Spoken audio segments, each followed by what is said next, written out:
first six figures from this niche freelance service as a former teacher with no prior business experience. In case you're new here, hi, I'm Emily. I am a former teacher who was previously making less than $2,000 a month back in 2017 prior to starting my freelance business. Now, I know that sounds kind of crazy, but like I said, that was back in 2017, but yes, I was literally making less than $2,000 a month. Now, a few different things play into this, such as taxes being taken out, insurance, and also I was working at a charter school, which typically makes a little bit less than public schools. And we have to think rewinding back all the way to 2017. So the world has changed a lot, but even back in 2017, less than $2,000 a month is not a lot to live on. So in today's episode, I want to share with you my two-part strategy or system for finding a service and really a niche that was going to work for me in a business model so that I could go all in on this one freelance service and scale to those first six figures.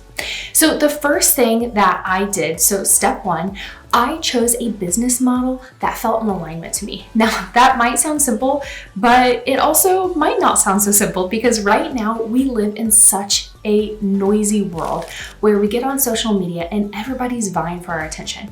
And due to the algorithm, if we engage with one type of content, such as finding a way to work from home and make money, then we see even more of that content.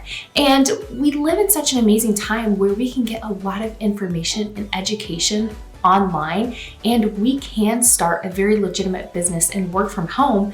But when there's so many options, it can get very confusing. So for step one, I want you to find a service or a business, I should say, that feels in alignment for you. So I know for me, the easiest way to do this was to actually eliminate options. So I didn't just discover freelancing and say, oh, I want to become a Pinterest manager. And spoiler alert, the service that helped me get to that first six figures was Pinterest management.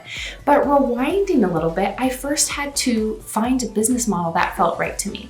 So like I said, the easiest thing for me was to actually eliminate options. So I knew I was not interested in doing the MLM, affiliate marketing, becoming an influencer.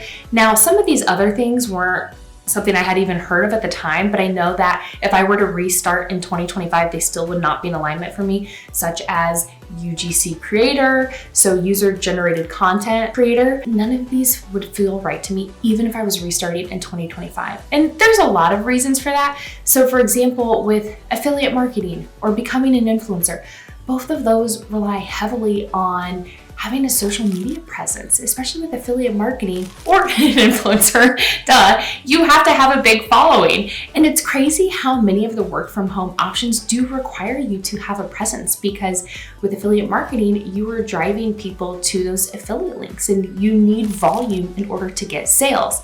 Same thing with an influencer. Now, of course, now there's such thing as like micro influencers and nano influencers, and you truly can monetize different following amounts, right?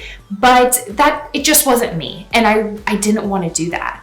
And so, like I said, kind of going back to that alignment, I had to decide what did feel good to me, what felt right. And it wasn't about not wanting to be uncomfortable, but there's a difference between stepping outside your comfort zone and pushing yourself for something you really want and something feeling just off to you. It's something that you truly just don't want to do.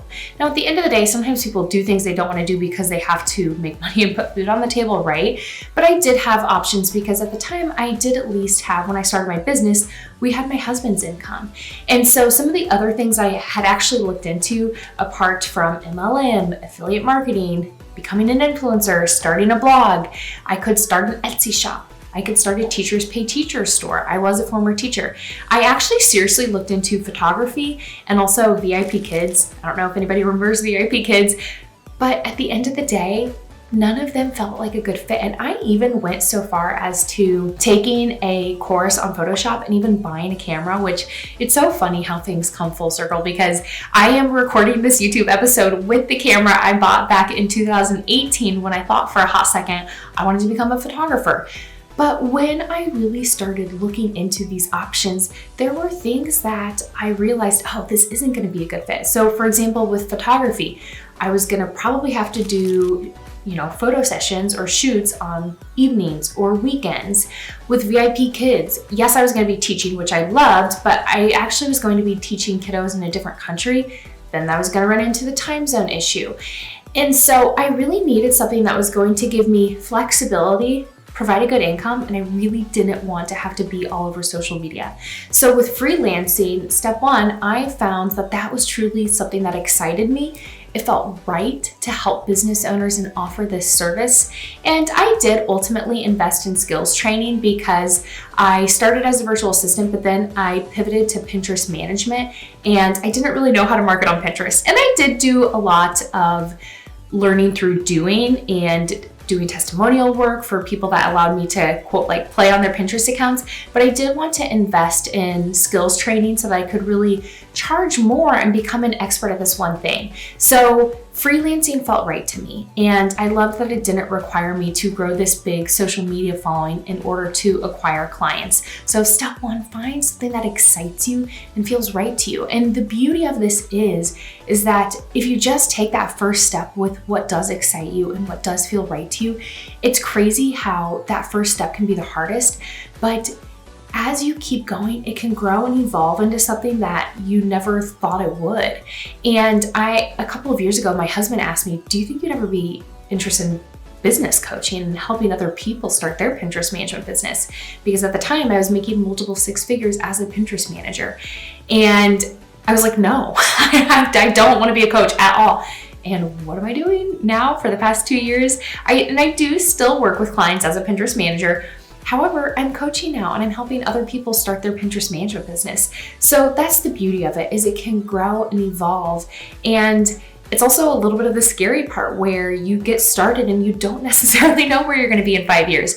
But I can say I started in 2018. I am still going strong in 2025 with my business, and I love it more than ever. But I had to find something that felt right to me. And I will say that now more than ever, it is confusing because, as I mentioned before, there's so many options. So I think you want to filter not only what feels right to you, but obviously finding something too that is legitimate. So freelancing, I cannot say enough about how this business model has changed my life. Now, step two, once I decided on a business model that felt right to me, step two, I actually niched down. And I truly believe whether you are a freelancer, whether you're a blogger, whether you're in affiliate marketing, whether you're in photography, whatever you're doing, teachers pay teachers, Etsy, having a niche, I really believe that helps you grow, and having your audience that you can speak to and not trying to serve everybody, but serve your one audience really well.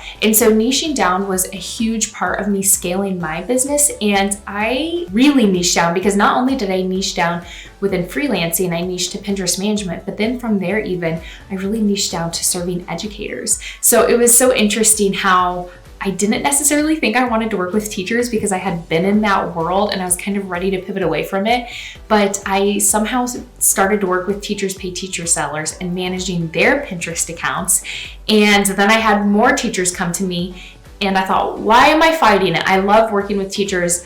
I know their audience because I was their audience. I had been buying from them. I understood that mindset, and it became really my superpower because I was really good at marketing their business on Pinterest. I knew their targeting, their keywords. Like I said, it really became my superpower. And then I did expand that a little bit in terms of education because I also served course creators. So when you're thinking about your business model, finding that business model that feels right to you, and then niching down so that you can really talk to your audience, I truly believe that is how I was able to get to my first six figures, because prior to that, I kind of felt like I was throwing spaghetti at the walls. And, if you're shouting at everybody, then, it's like if you're talking to everybody, you're talking to nobody. So those two steps were really crucial in growing my business. And now I love helping my students inside my Pinterest Manager Academy. And in the beginning, it's okay to do a little bit of exploring. That was one thing that I heard people saying in business, like find your niche. And I kind of found it irritating because I was confused by it.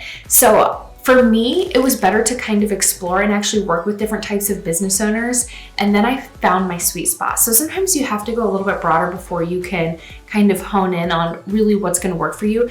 And actually, that's even what I did with freelancing. Before I niched down to Pinterest management, I did virtual assisting, I did some social media management. And then once I started Pinterest, and it was funny because I had this gut instinct with this intuition that was going to be a good fit for me. And it was, and I should have just listened to that to begin with, but it was good to explore other options and find what was really right for me. So those simple 2 steps truly helped me get to my first 6 figures, and I would love to share more with you. I have tons of other episodes about becoming a Pinterest manager and also how to market on Pinterest. So I will link some of those other helpful episodes below. But 2 things I want to share with you. I do have a secret podcast. It's free, but I'm going to give you the behind the scenes for how I scaled to my first 5-figure month as a Pinterest manager. So if you want to binge those 10 episodes, I will link that secret podcast below. And if you know that freelancing is for you and Pinterest management, I would love to help you scale to your first 5-figure month as a Pinterest manager if you would like to apply to my Pinterest Manager Academy. So that's all I have for this episode. Let me know in the comments what questions you have about Pinterest management or freelancing, and I can't wait to answer those for you. So hopefully I will see you soon in next week's episode. Bye for now, friends.